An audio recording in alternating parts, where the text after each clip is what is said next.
Programme हम आवाज़ के साथ इस्लामाबाद से मैं हूं रुमान मुजफ्फर।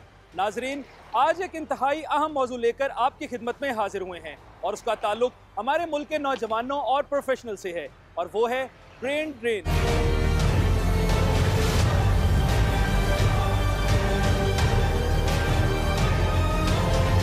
आखिर क्यों मुल्क के नौजवान और प्रोफेशनल्स मुल्क छोड़ने को तरजीह दे रहे हैं? Passport offices, courier services, overseas employment और बैरून मुल्क भिजवाने वाले कंसल्टेंट्स के दफातर के बाहर तवील कतारें देखने में मिलती हैं। Bureau of immigration and overseas employment के दादोशुमार के मुताबिक साल 2023 में 8,60,000 हुनरमंद और गैर हुनरमंद अफराद, जिनमें doctors, engineers, IT professionals, technicians और इसके साथ साथ दीगर शोबों से वाबस्ता अफराद ने रोज़गार की खातिर मुल्क को छोड़ा और गुज़श्ता चंद बरसों में इसे रिकॉर्ड इजाफा समझा जा रहा है।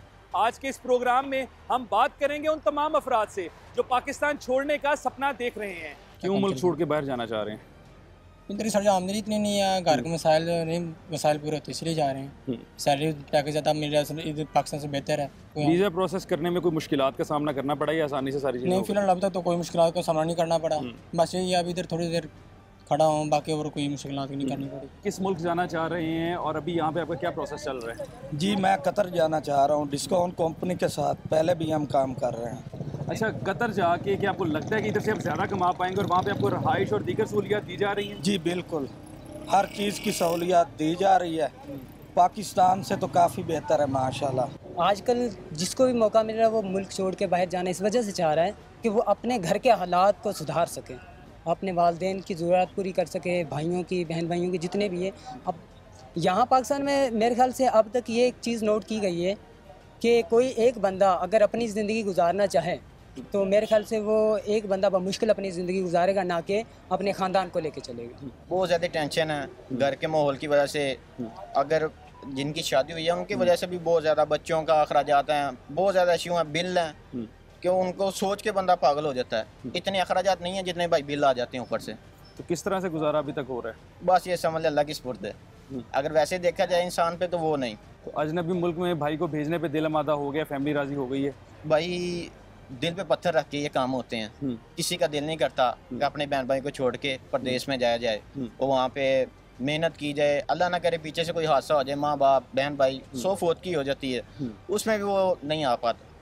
तो इसलिए भाई मजबूरी है। मैंने इंजीनियरिंग किया हुआ है लेकिन इधर कोई अपॉर्चुनिटीज़ नहीं है, तो इस वजह से तकरीबन हमारे ज़्यादातर एजुकेटेड लोग जो है ना वो बाहर जा रहे हैं ताकि उधर जाके वो अपने आप को सेटल करें और अपना गुजारा चले। ज़्यादातर तो यही कि अनएम्प्लॉयमेंट बहुत ज़्यादा है यहाँ पे। ठीक है, हम हमारी यूनिवर्सिटीज़ में डिग्रीज़ की बंदर बांट तो हो रही है लेकिन उस हिसाब से हमारी जॉब अपॉर्चुनिटीज़ हमारी मार्केट पे नहीं क्रिएट हो रही। सो ये एक बेसिक रीज़न है। और जिसको अगर जॉब मिलती भी है तो वो सैलरीज उसमें बहुत कम होती हैं और इन्फ्लेशन रेट जो तो बहुत ज़्यादा हाई हो चुका है और इसमें गुजारा करना बहुत मुश्किल होता है। मिनिस्ट्री ऑफ फॉरेन अफेयर बहुत बड़ा नाम है यहाँ पे। जो इनका प्रोसीजर है उसमें जो टाइमिंग हमें इंटरनेट पे दी हुई है वो 8 बजे की दी हुई है, 8:30 बजे। ठीक है, उसमें ये है कि हम लोग, मैंने यहाँ पे काफ़ी लोग देखे जो आउट सिटी से आए हुए हैं, जो लाइन में लगे हुए हैं, बुजुर्ग फीमेल्स बच्चों के साथ, बुजुर्ग हजरात जो हैं वो आए हुए हैं, बीमार हैं, कुछ शुगर लो।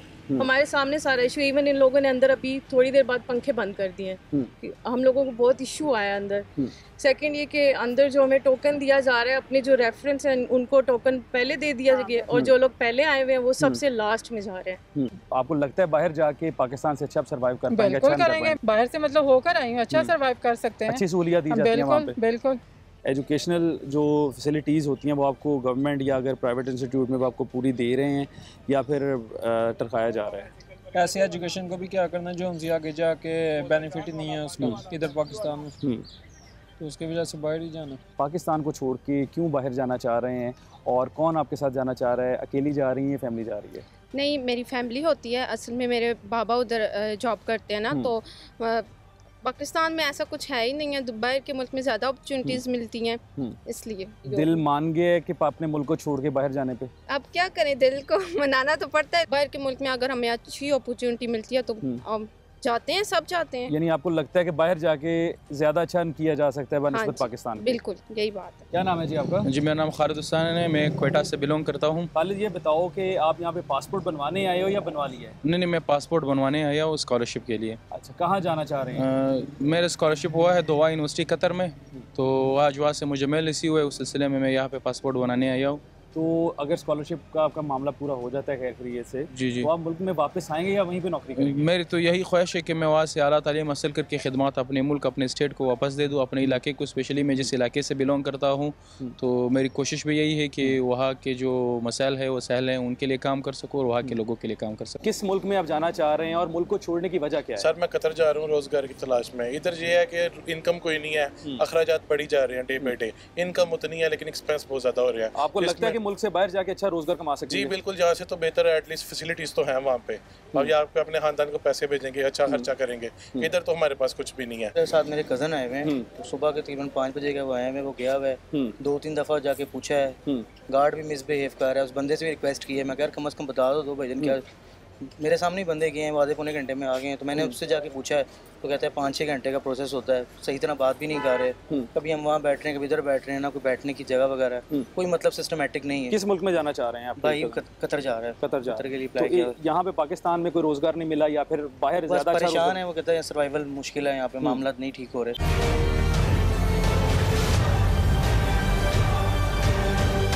बाहर जाके स्टडी के साथ जॉब भी करेंगी और वहाँ पे सेटल होना पसंद करेंगे, वापस आएंगे पाकिस्तान? ऑब्वियसली इरादा तो सेटलमेंट का है, क्योंकि जो पाकिस्तान के हालात आपको नज़र आ रहे हैं, यहाँ पे जॉब अपॉर्चुनिटीज़ बहुत कम है, और बाहर बंदा इसलिए जाता है कि आपको एक क्वालिटी ऑफ लाइफ मिल सके, ठीक है, एंड वहाँ पे आपकी लाइफ इजीली आप इंडिपेंडेंट भी हो जाते हो। तो इस वजह से मेरा यही इरादा है कि मैं वहाँ पे सेटलमेंट का। आपका मकसद क्या है बाहर जाने का? किस प्रोग्राम के लिए बाहर जा रही हैं और वहीं पे सेटल होंगी या पाकिस्तान वापस आएंगी? मैं यूके जाना चाह रही हूँ, वहाँ पे मैंने अपनी स्टडीज़ कंप्लीट करनी है और डेफिनेटली मैंने वहाँ सेटल होना है, ताकि मैं अपनी फैमिली को सपोर्ट कर सकूँ। यहाँ पे जॉब अपॉर्चुनिटीज़ बहुत कम है, तो मैं अपनी प्रोफाइल को ग्लोबल करना चाह रही हूँ और प्रोफेशनली मैं अपने आप को मनवाना चाहती हूँ। आपको लगता है कि पाकिस्तान से अच्छा वहाँ पे आप अर्न कर लेंगे? हाँ, मुझे लगता है। किस कंट्री के लिए अप्लाई किया हुआ है और मुल्क को क्यों छोड़ना चाह रहे हो? सो बेसिकली मैंने अभी फ़िलहाल यूके के लिए अप्लाई किया है। तो बेसिकली रीज़न जो मेरा मुल्क छोड़ने का नहीं है सच, मेरी अपनी ग्रोथ के लिए, क्योंकि मैं जिस फील्ड में कैपेबल हूँ मैं उस फील्ड के लिए अप्लाई करना चाहता हूँ, आगे ग्रो करना चाहता हूँ, क्योंकि मेरे पास ज़्यादा अपॉर्चुनिटीज़ हैं, मैं ज़्यादा बाहर जल्दी ज़्यादा ग्रो कर सकता हूँ। नाजरीन, हमने आपको दिखाया कि रोज़गार की खातिर मुख्तलिफ शोबों से वाबस्ता अफराद मुल्क को छोड़ने के हवाले से क्या राय रखते हैं। इसी पर हम बात करेंगे वीज़ा कंसल्टेंट से कि उनके पास कौन से ममालिक जाने का रुझान ज़्यादा है और किस शोबे से वाबस्ता लोग बाहर जाने को ज़्यादा तरजीह देते हैं।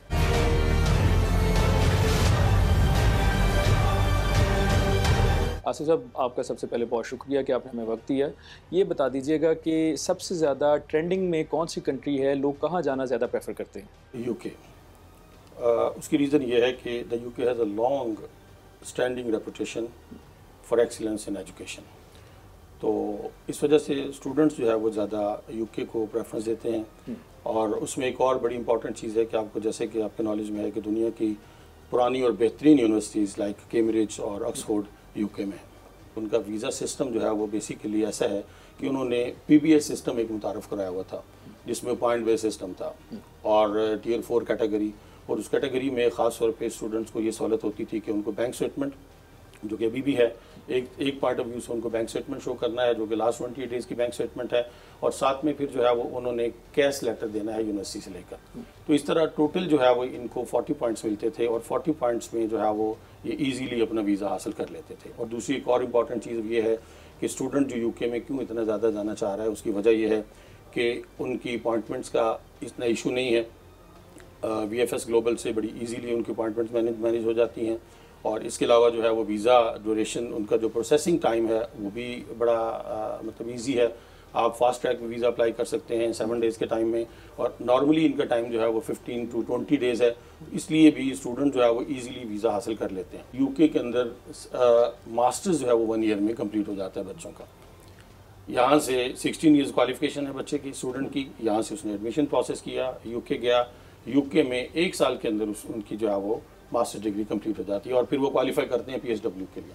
तो PSW के लिए जब वो क्वालिफाई करते हैं फिर वो पोस्ट स्टडी वर्क उनको मिल जाता है वहाँ पे। ठीक। तो ये कुछ है जो कि जिनकी वजह से जो है वो यूके में स्टूडेंट जो है वो ज़्यादा जाना चाहते हैं। ये भी फरमा दीजिएगा कि प्रोफेशनल्स और इसके साथ साथ अगर स्टूडेंट्स की बात करें तो कौन सा तबका ऐसा है जिसका रुझान ज़्यादा है बाहर जाने में? स्टूडेंट्स हैं या प्रोफेशनल्स हैं जिन लोगों ने प्रोफेशनल डिग्रीज़ की हैं या फिर कोई एक्सपर्टीज़ उनकी हैं किसी भी प्रोफेशनल लाइक फील्ड में? जहाँ तक बात हम करते हैं जॉब के पॉइंट ऑफ व्यू से या प्रोफेशनल्स के लिए वहाँ पे कोई अच्छी जॉब्स हों, तो उस पॉइंट ऑफ व्यू से अगर हम बात करते हैं तो वो कंपैरेटिवली स्टूडेंट्स की निस्बत डिफ़िकल्ट है। स्टूडेंट्स इसलिए भी कि चूँकि उसमें प्रोफेशनल्स जो है वो आप देख सकते हैं कि उनकी आप यूँ समझ लीजिए कि 20% होंगे, जबकि स्टूडेंट्स जो है वो आपके 70% तक हैं जो कि डिफरेंट कंट्रीज़ में जो है वो अप्लाई करना चाह रहे हैं एडमिशन्स के लिए, फिर वीज़ाज़ के लिए वो अप्लाई करते हैं, यहाँ से उनको ईज़िली मिल जाता है। प्रोफेशनल्स का एक और इशू है जो सबसे बड़ा ये है कि वो उनको एम्प्लॉयर से लेना पड़ता है जॉब ऑफ़र लेटर, जो कि पाकिस्तान की निस्बत हम देखते हैं कि इंडिया और बाकी कंट्रीज़ में ज़रा कंपैरेटिवली इजी है। पाकिस्तान से थोड़ा डिफ़िकल्ट इसलिए भी है कि चूँकि डिफरेंट कंट्रीज़ की डिफरेंट रिक्वायरमेंट्स हैं। आसिफ साहब बहुत शुक्रिया, आपने हमें तफसील से कहा किया। नाजरीन यहाँ पर लेंगे एक छोटा सा ब्रेक और ब्रेक के बाद आपको लिए चलेंगे लाहौर।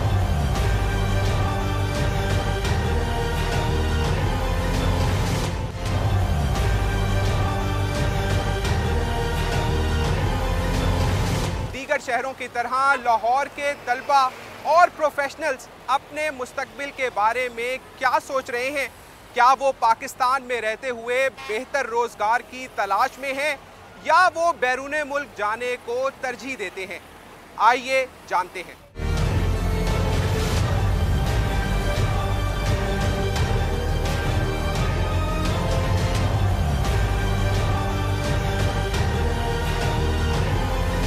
हम इस वक्त लाहौर कॉलेज वुमेन यूनिवर्सिटी में मौजूद हैं और यहाँ हम जानने की कोशिश करेंगे तालिबे इल्मों से ख़ास तौर पर कि वो अपने फ्यूचर के बारे में क्या प्लानिंग कर रहे हैं। क्या वो पाकिस्तान से बाहर जाने का सोच रहे हैं या वो पाकिस्तान के अंदर ही रोज़गार की तलाश करेंगे। हमारा सबसे बड़ा ड्रॉबैक ये है कि यहाँ पे लोग इस नीयत से पढ़ते हैं बच्चे कि यहाँ से अच्छा पढ़ के अच्छे इदारों में पढ़ के तो हम बाहर जाएंगे, अच्छा रोज़गार मिलेगा।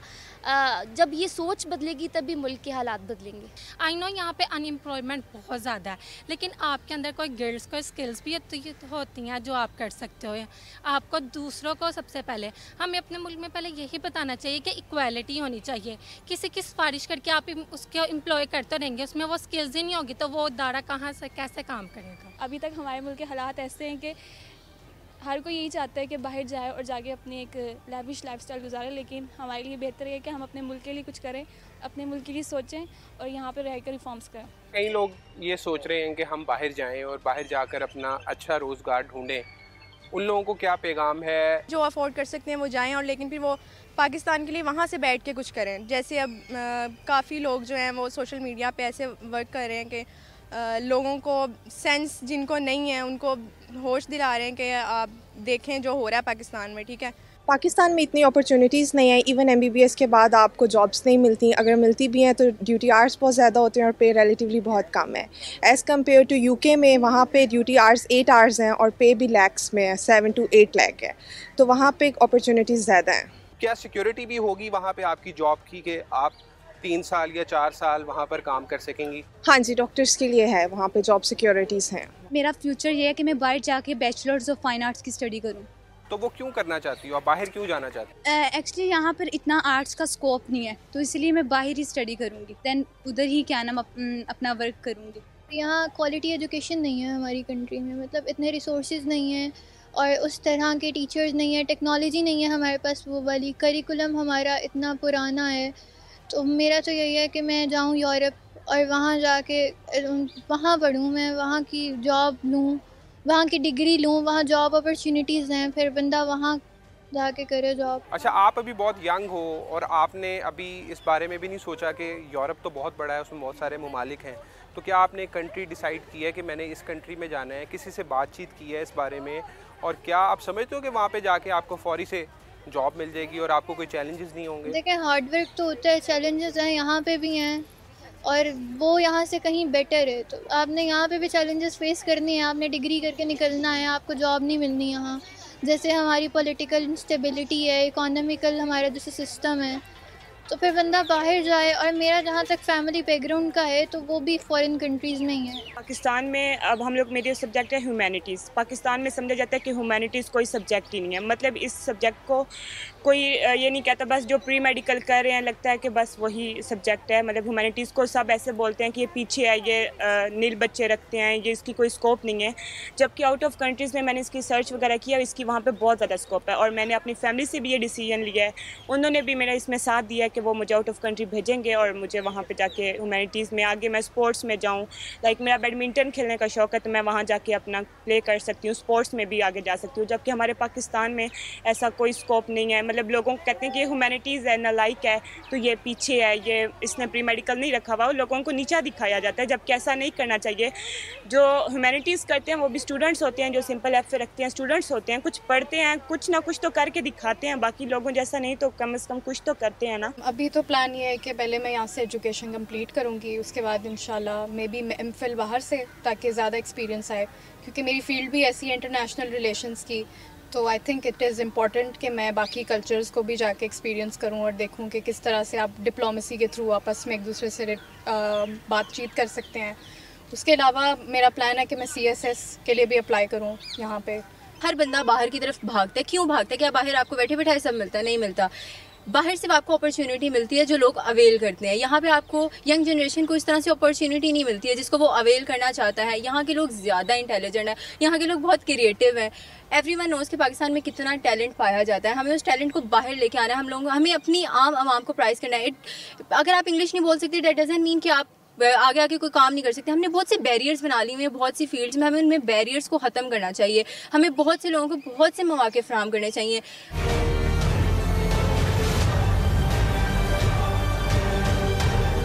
इस वक्त हम पासपोर्ट ऑफिस के बाहर मौजूद हैं। हमारे साथ कुछ नौजवान और बुजुर्ग शहरी भी मौजूद हैं। उनसे बात करेंगे और जानने की कोशिश करेंगे कि वो पाकिस्तान से बाहर जाने का क्यों सोच रहे हैं।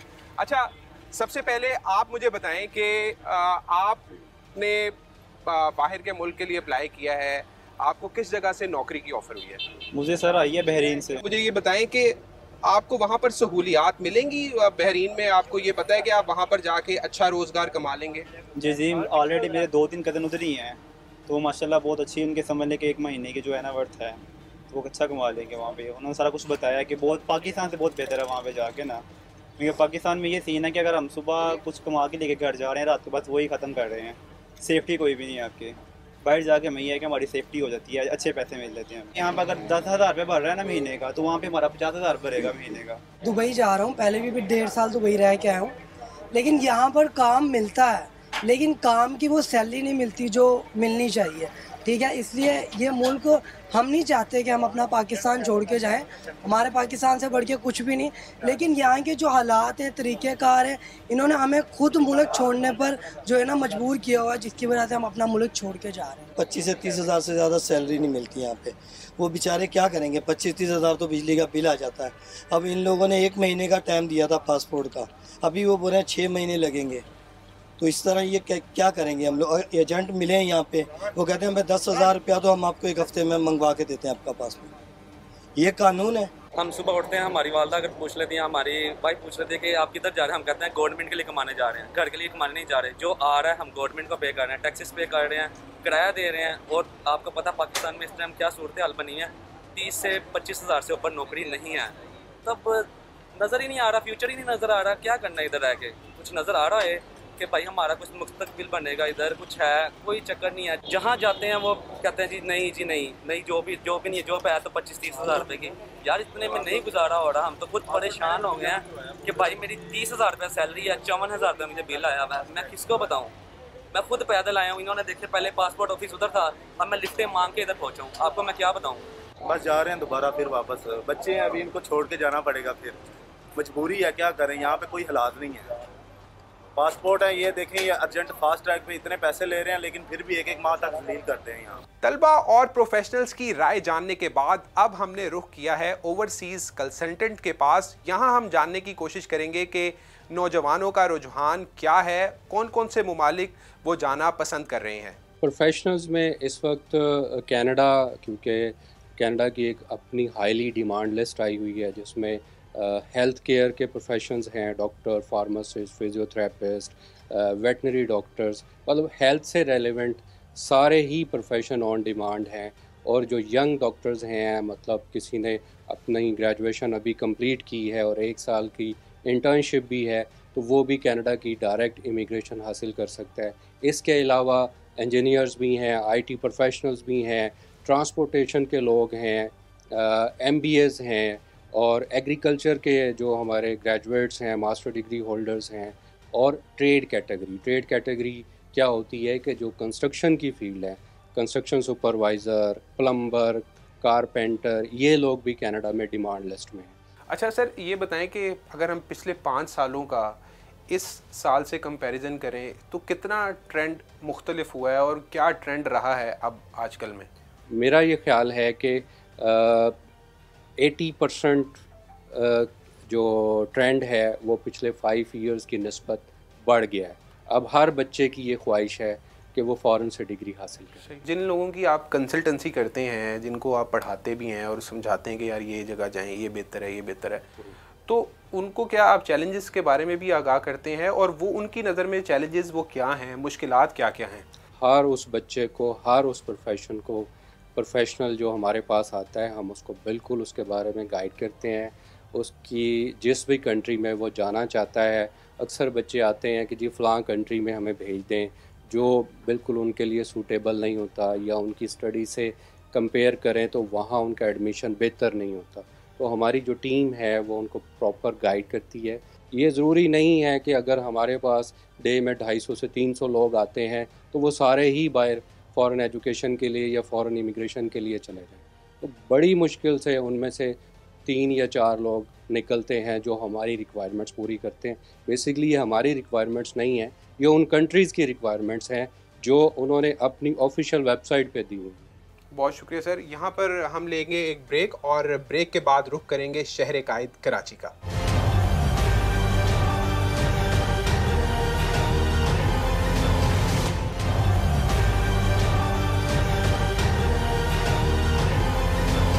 प्रोग्राम हम आवाज़ में शहर कायद से मैं हूँ गयासुद्दीन।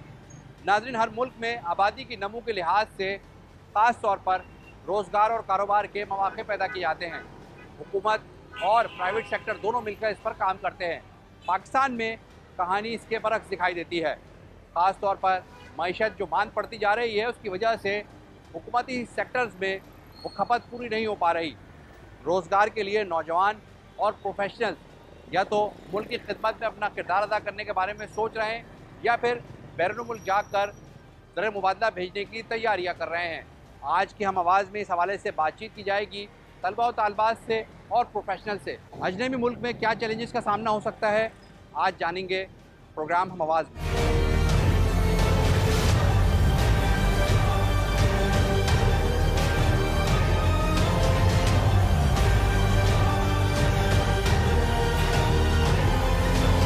बड़ी तादाद में नौजवान यूथ, इसके साथ साथ हम देख रहे हैं कि जो यहाँ जॉब्स भी कर रहे थे लोग, चाहे मैरिड हो अनमैरिड हो, वो भी अब बाहर जाना जो है कोशिश कर रहे हैं बाहर जाने की और अप्लाई कर रहे हैं पासपोर्ट्स के लिए। यहाँ पर आ रहे हैं पासपोर्ट ऑफिस के अंदर। मेरे साथ एक नौजवान मौजूद हैं जो बाहर जाने की ख्वाहिश रखते हैं। अब इनसे बात करते हैं क्या वो इस बारे में जानते हैं कि बाहर के क्या चैलेंजेस हैं। फराज साहब यहाँ मौजूद हैं, कैसे हैं आप? पासपोर्ट प्रोसेस कराने आए थे, आपने अर्जेंट पासपोर्ट जो अप्लाई किया था, तो अभी आपका पासपोर्ट प्रोसेस हो गया है? पासपोर्ट बेसिकली मैंने रिन्यूअल के लिए दिया था, बट उसमें लाइक 14 वर्किंग डेज़ होते हैं। फास्ट ट्रैक पे मैंने करवाया था, बट अभी 2 महीने हो गए, मेरा अभी तक रिन्यूअल नहीं हुआ है। इनका शायद कोई प्रिंटर वगैरह के इश्यूज़ हैं, तो वो नहीं हो पा रहा, अभी तक नहीं हुआ है। मैं ये भी देख रहा हूँ कि कुछ लोग जो हैं वो अर्जेंट फ़ीस पे करके, बिल्कुल डेफिनेटली, क्योंकि वो शायद मेरे ख्याल से 10-15 डेज़ में आ जाता है, तो लोग ये कि जैसे एज अर्लीस्ट पासपोर्ट बनेगा तो वो वीज़ा के लिए अप्लाई करेंगे ताकि वो जल्द से जल्द पाकिस्तान से जो है जा सके। मैं यहाँ अपने पासपोर्ट के लिए आई, अर्जेंट बनवाने के लिए, और मुझे शाम जाना है जनाब ज़ैनब सलामुल्लाह अलैह की ज़ियारत के लिए। और मैंने यहाँ देखा बहुत सारे लोग यही चाहते हैं कि अर्जेंट उनका पासपोर्ट बन जाए ताकि वो इस मुल्क को छोड़ के बाहर जा सकें, क्योंकि यहाँ बेरोज़गारी बहुत ज़्यादा है और लोगों के लिए कोई काम नहीं है। तो कोई अप्लाई कर रहा है पढ़ाई के लिए और कोई वैसे मुल्क से बाहर जाना चाहता है अपने रोज़गार के लिए। अर्जेंसी क्या है, आप इतनी अर्जेंटली क्यों मूव करना चाह रहे हैं? क्या कंटिन्यू आप बाहर जाना चाह रहे हैं और बाहर जॉब करना चाह रहे हैं? जी बिल्कुल, क्योंकि बहुत ज़बरदस्त अपॉर्चुनिटीज़ हैं फ़ॉरेन में। लाइक पाकिस्तान में तो अभी बहुत ज़्यादा चैलेंजेस हम फेस कर रहे हैं। अभी आईटी सेक्टर आपने देखा है, ऑनलाइन भी कोई काम नहीं कर पा रहा, जितने ज़्यादा हम इंटरनेट के इशूज़ आ रहे हैं। तो बाहर मूव करना, बाहर बिज़नेस की बहुत अपॉर्चुनिटीज़ है। अपार्ट फ्रॉम जॉब, बिज़नेस भी बहुत ज़बरदस्त, और फिर एक स्टेबिलिटी है वहाँ पे, एक मैकेनिज़्म है, एक सिस्टम के तहत हर चीज़ हो रही है, जो कि यहाँ पे हम यहाँ चैलेंजेस बहुत ज़्यादा फेस करते हैं। इंस्टेड ऑफ कि हम काम के ऊपर वक्त दें, हम चैलेंजेस में वक्त हमारा सारा निकल जाता है। कि टैक्स वगैरह तो हम यहाँ पे भी पे कर ही रहे हैं, तो वहाँ पे भी कर ही लेंगे, मगर यहाँ पे टैक्स पे करने का कोई फ़ायदा नहीं है। वहाँ ये है कि हमें टैक्स भी पे करेंगे तो एक कानून है, यहाँ कोई कानून नहीं है। यहाँ सिर्फ यही है कि आप कमाओ और लगाते जाओ। बड़ी अच्छी सर्विस पासपोर्ट ऑफिस में हम देख रहे हैं कि लोगों को दस्तयाब है। इस वक्त आप देख सकते हैं मेरे दाएं और बाएं जानिब यहाँ लोग अपना वेट कर रहे हैं, इंतज़ार कर रहे हैं अपने नंबर का, और काउंटर के ज़रिए उनके नंबर्स कॉल किए जा रहे हैं और बाकायदा तौर पे उन्हें काउंटर पे कॉल किया जा रहा है। 1 विंडो ऑपरेशन यहाँ से किया जा रहा है। एक अच्छी सर्विस का आगाज़ किया गया है पासपोर्ट ऑफिस की तरफ से। हम बात करते हैं कुछ शहरियों से। एक सीनियर सिटीजन मेरे साथ मौजूद हैं, इनसे बात करते हैं। अल्हम्दुलिल्लाह यहाँ पर बहुत अच्छी सर्विस रही, टाइम भी वेस्ट नहीं हुआ, सही रहनुमाई भी मिली है और बहुत वक्त भी नहीं लगा, यानी मिनटों वाली बात रही है अल्हम्दुलिल्लाह। अच्छा, जिस तरह हम देखते हैं कि पासपोर्ट ऑफिस में एक रश की कैफियत थी, लोगों को इंतजार करना पड़ रहा था, वो थोड़ा सा कैफियत कम हो गई है, लोग आराम से बासानी इधर। अल्हम्दुलिल्लाह ये बिल्कुल महसूस हुआ है। किसी ज़माने में ऐसा लगता था, बल्कि खौफ आता था कि भाई पता नहीं कितना रश होगा, लेकिन अल्हम्दुलिल्लाह यहाँ पर आने के बाद अब ये महसूस हुआ कि बहुत आसानी रही, और सीनियर होने की वजह से तो और आसानी मिली है। यानी फ़ौरन काउंटर पर बुला लिया गया, फ़ौरन फिर दूसरी जगह चले गए, फिर दूसरी जो काउंटर पर गए वहाँ भी फ़ौरन उन्होंने जैसा किया और आराम से, जिसको कहते हैं ना कि अवेल किया हमें, और मुतासिर हुए अल्हम्दुलिल्लाह। अल्लाह का शुक्र। बहुत शुक्रिया। ये इनके हाथ में एप्लीकेशन है, मैं दिखाना चाहूँगा। इनका पासपोर्ट प्रोसेस हो चुका है और इनका जो डाटा था वो कंप्लीट हो चुका है, टोकन इन्हें मिल गया, जिसके बाद जो इनका फ़ीस इन्होंने जमा की उस हिसाब से इन्हें ये पासपोर्ट मिल जाएगा। जिस तरह हमने देखा, अर्जेंट, नॉर्मल और उसके अलावा फौरी पासपोर्ट हासिल करने के लिए मुख्तलिफ कैटेगरीज बनाई गई हैं, तो इसी हवाले से फ़ीस स्ट्रक्चर जो है डिज़ाइन किया गया है।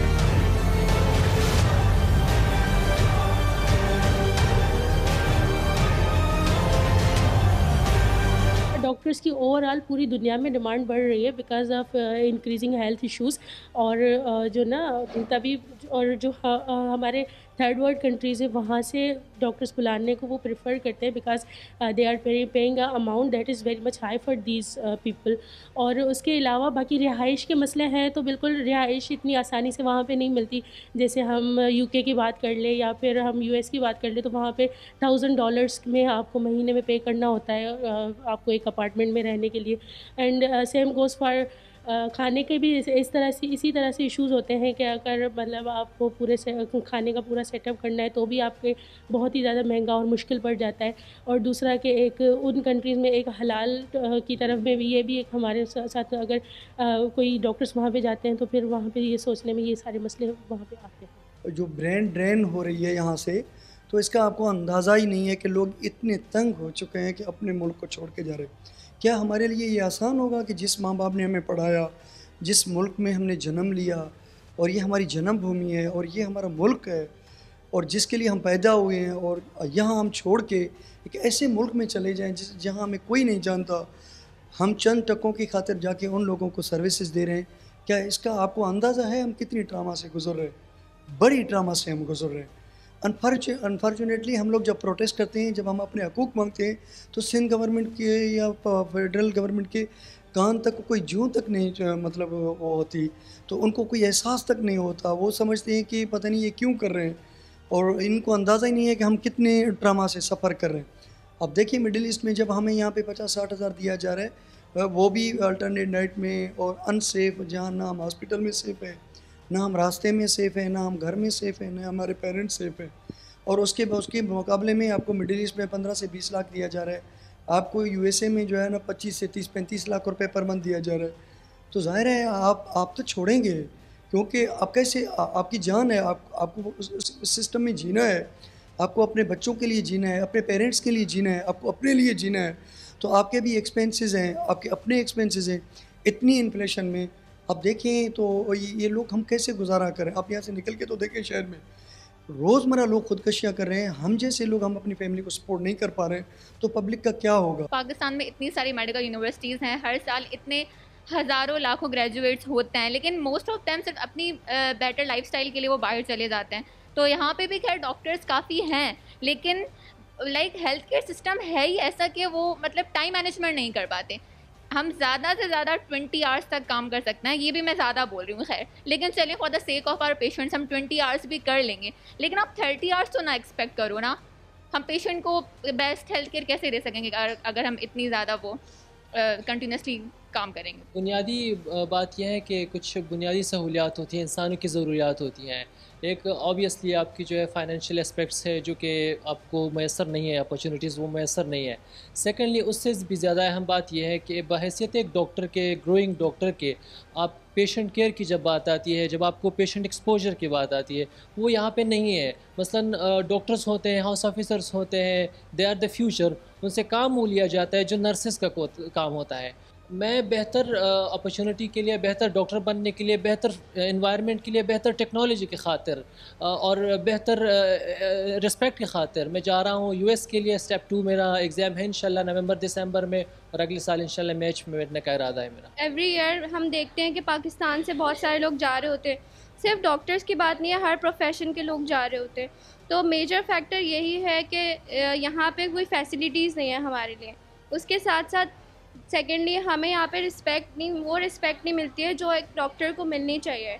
उसके अलावा हमारे साथ ये होता है कि house officer, as a house officer and I am working unpaid over here, तो यहाँ पे एक तो सैलरीज़ का मसला है। उसके अलावा जो है दूसरी चीज़ ये है कि सैलरीज़ के अलावा हमें तो बिल्कुल भी नहीं मिलती हैं, तो हमें ऐसे ही काम करना पड़ता है ताकि हम सीखें, लेकिन फिर भी हमारी वो रिस्पेक्ट लेवल नहीं है जो होना चाहिए।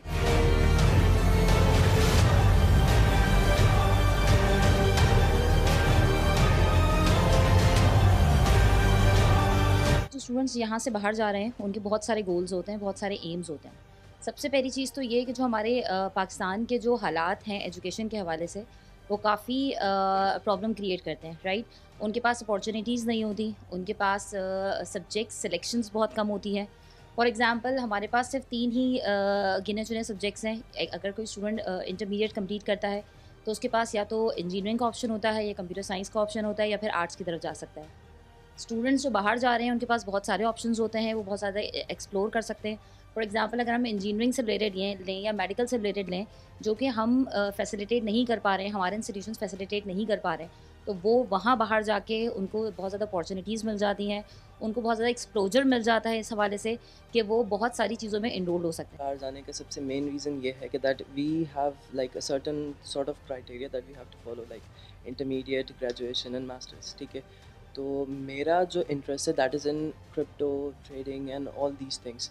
मेरा इंटरेस्ट उस चीज़ में है जहाँ पर like you don't need to study but you can make enough money कि आप उसमें सर्वाइव कर सको। यहाँ के एक्सपेंसेस और वहाँ के एक्सपेंसेस में ज़मीन आसमान का फ़र्क है, राइट। तो उसमें होता ये है कि यहाँ एज़ कम्पेयर तो फीसेस से अगर हम कंपैरिजन करें तो यहाँ पे स्टूडेंट जो है वो तकरीबन 8 लाख 9 लाख पर सेमेस्टर पे करता है। बट अगर यूके की बात करें तो वहाँ पे पर सेमेस्टर जो है वो 13,000 पाउंड 14,000 पाउंड से स्टार्ट होता है। और अगर ऑस्ट्रेलिया यूएसए की बात करें तो ऑब्वियसली वो डॉलर्स में पे कर रहे होते हैं, ठीक है। तो जो चैलेंजेस हैं उनका सामना तो ऑब्वियसली वो वहाँ जाके कर रहा होता है स्टूडेंट्स, उसको वहाँ जाके पता चलता है कि वो सुबह उठने से लेके काम करने से लेके पढ़ने से लेके जॉब करने से लेके उसके क्या क्या चैलेंजेस आते हैं वो तो वहाँ जाके पता चलता है। बट उसको क्या मिलता है, उसको बाहर का एक्सपोजर मिलता है, उसको न्यू कल्चर मिलता है, उसको नया एक्सपोजर मिलता है, बहुत सारी न्यू चीज़ें जो कि वो अवेयर हो सकता है वहाँ पर। हमारे जो यूरोपियन सेक्टर है स्टूडेंट वीज़ाज़ के लिए वो बहुत ज़्यादा हॉट है इस टाइम पे। यूके वाली साइड पे लोगों की प्रेफरेंस है। पिछले 2-3 साल से उन्होंने पॉलिसीज़ में जो नरमी की थी उसकी वजह से वहाँ पे ट्रेंड अच्छा देखने में है, जिसमें ये है कि वर्क वीज़ा पे भी बच्चे जाते हैं और एजुकेशन वीज़ा पे भी जाते हैं। उसके साथ साथ जर्मनी का मुल्क है, वहाँ पे जर्मनी के अंदर बहुत अच्छा ट्रेंड है। तो मोस्टली जो हमारी पाकिस्तान से जो स्टूडेंट्स की जो रेशो है वो यूरोपियन कंट्री को प्रेफरेंस देती है, क्योंकि वहाँ पे फिर जॉब का हसूल भी उनके लिए आसान होता है। और जहाँ तक आप बात करते हैं एम्प्लॉयमेंट की, तो एम्प्लॉयमेंट में हमारा हमेशा से जो मेन सेक्टर रहा है वो हमारा सऊदी अरेबिया रहा है। सऊदी अरेबिया के अंदर हमारी वर्क फोर्स बहुत जाती है और मोस्टली हमारी ब्लू कॉलर जॉब जो है वो सऊदी अरेबिया की तरफ उसका ट्रेंड होता है। और ब्लू एंड वाइट कलर जो जॉब्स हैं वो हमारा यूएई का सेक्टर भी बहुत अच्छा है। सऊदीया में हमारा ट्रेंड पिछले दो साल से डिक्लाइनिंग फेज़ पे आ रहा है, क्योंकि हमारी सऊदीया का जो सेक्टर है वहाँ पे 2022 में हमारे तकरीबन 5.25 लाख वर्क फोर्स गई थी, 2023 में वो तकरीबन 4.25 लाख हुई है, और इस साल 2024 के अंदर हमारा थोड़ा सा फिगर और कम होगा। इसको बढ़ाने की ज़रूरत है क्योंकि हमारे हिज एक्सीलेंसी शेख मोहम्मद बिन सलमान जो है हमारे जो क्राउन प्रिंस हैं सऊदी अरेबिया के, तो उनके एक जो 2030 का विज़न है उसमें जो उन्होंने पाकिस्तान से 1 मिलियन वर्कफोर्स पर एनम लेने का उन्होंने ऐलान भी किया था तो उसके मद्देनज़र रखते हुए तो हम बहुत पीछे हैं। तो हमें हमारी वजारत ख़ारजा को और हमारी HR मिनिस्ट्री को वहाँ की सऊदी गवर्नमेंट से भी हाई ऑफिशियल से बात करनी पड़ेगी कि हमारे लिए थोड़ा सा रास्ता और खोलें, हमारा कोटा जो है पाकिस्तान का उसको इंक्रीज़ करें और हमारे यहाँ पे जो पाकिस्तान के अंदर हमारा सऊदी कॉन्सुलेट्स के अंदर जो वीज़ा स्टैंपिंग है उसका कोटा सिस्टम भी थोड़ा अगर ख़त्म हो जाएगा तो इंशाअल्लाह ताला आने वाले वक्त में हमारा सऊदी अरेबिया का ट्रेंड जो है जो कि अब डिक्लाइनिंग फेज़ पे हम उसको 6 से 7 लाख पर एनम पे लेके जा सकते हैं। हमारे पाकिस्तान की जो वर्क फोर्स है पूरे एशियाई ममालिक के अंदर सबसे ज़्यादा टफ़ और हार्ड वर्किंग किस्म की है। ड्राइवर्स के अंदर है, हमारे लेबर कैटेगरी है और दूसरी जो भी वर्क फोर्स है तो वो हमारी उसके अलावा हमारे जो हमारे डॉक्टर्स हैं, इंजीनियर्स हैं, ये भी हमारे वर्क फोर्स बहुत जाती है और मोस्टली उनकी जो डेस्टिनेशन है वो हमारे यूरोपियन कंट्रीज़ भी हैं, UAE भी है, सऊदी अरेबिया भी है।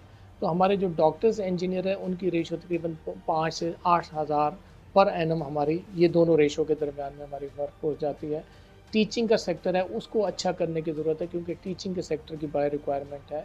बाहर जो इस टाइम पे पैरामेडिकल स्टाफ की बहुत बड़ी रिक्वायरमेंट है जिसको हमें फुलफ़िल करना पाकिस्तान के लिए बहुत मुश्किल होगा, लेकिन इसके ऊपर फोकस करने की ज़रूरत है गवर्नमेंट ऑफ पाकिस्तान को, हमारे अदारों को, क्योंकि आपके आने वाले वक्त के साथ आप देखें कि यूरोपियन कंट्रीज़ और जो दूसरे ममालिक हैं वहाँ पे एज फैक्टर जो है वो वहाँ पे यूथ की कमी है। हमारे पास यूथ की अवेलेबिलिटी है, हमने इस यूथ को पॉजिटिव बनाना है और इस यूथ को हमने ट्रेंड करके यहाँ से हम ट्रेंड करके स्किल्ड करके हम अपने वर्क फोर्स को भेजेंगे तो हमारी हॉस्पिटैलिटी साइड पे ये बहुत अच्छा हम अच्छे अगले साल के अंदर फिगर भेज सकते हैं। प्रोग्राम हम आवाज़ में आज के लिए बस इतना ही। आइंदा हफ्ते फिर किसी नए टॉपिक के साथ आपकी खिदमत में हाजिर होंगे। जब तक के लिए अल्लाह हाफिज़।